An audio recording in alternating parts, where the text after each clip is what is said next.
अफसर दामाद जी का स्वागत सत्कार जोरदार होना चाहिए, क्यों?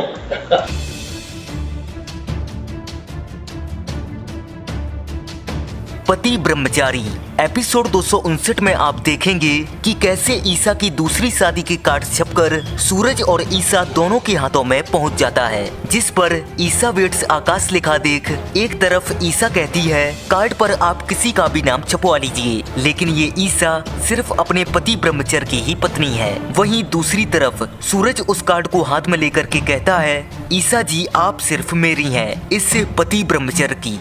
दोस्तों आने वाले एपिसोड में एक सीन ऐसा भी आएगा जहां ईसा का होने वाला दूसरा पति यानी आईपीएस आकाश गुलाब हवेली में कदम रखता है। गुलाब सिंह उसका अच्छा आदर सत्कार करता है, लेकिन जैसे ही गुलाब सिंह उसकी पीठ पर हाथ रखने वाला होता है तो आकाश गुलाब सिंह को इग्नोर करते हुए आगे बढ़ जाता है और बिना पूछे ही चेयर पर पाँव रखकर उसके सामने ही बैठ जाता है। वो गुलाब सिंह और बाकी सदस्यों से कहता है कि वह ईसा जी से कुछ अकेले में बात करना चाहता है। इसके बाद दोस्तों ईसा का बनने वाला नया पति यानी ईसा और आकाश दोनों एक साथ अलग अलग चेयर पर बैठ जाते हैं। जैसे ही आकाश ईसा के करीब आकर उसके हाथ पर हाथ रखने वाला होता है तभी अचानक किन्नरों की टोली वहाँ पहुँच जाती है।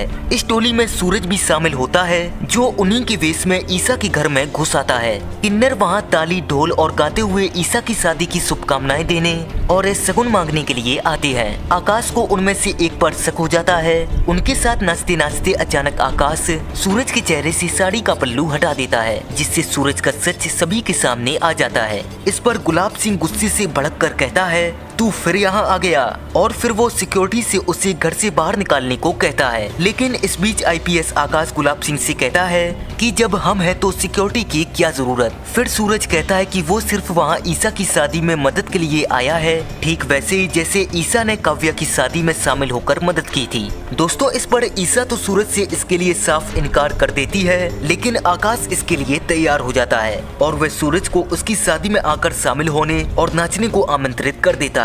भाई यहाँ एक चीज देखो, आकाश जिस हिसाब से गुलाब सिंह के साथ बर्ताव कर रहा है, इवन गुलाब सिंह का नाम भी ले लेता है, जैसे सूरज के साथ वो व्यवहार कर रहा है, उस हिसाब से ऐसा लगता है कि शायद अब आकाश ही सूरज और ईसा दोनों को एक साथ करने में उनकी मदद करेगा। अब देखना ये होगा कि कैसे पूरा गेम धीरे धीरे पलटता जाता है और सूरज और ईसा कैसे फिर से एक हो जाते हैं। यानी आने वाले एपिसोड से बहुत ही ट्विस्ट, सस्पेंस और एक्शन ड्रामा से भरी होने वाली है। दोस्तों जानकारी पसंद आई तो प्लीज वीडियो को लाइक एंड अगर आप हमारे चैनल पर नए हैं तो सब्सक्राइब जरूर से कर लीजिएगा। मिलते हैं हम आपसे ऐसी किसी इंटरेस्टिंग वीडियो के साथ। Thanks for watching.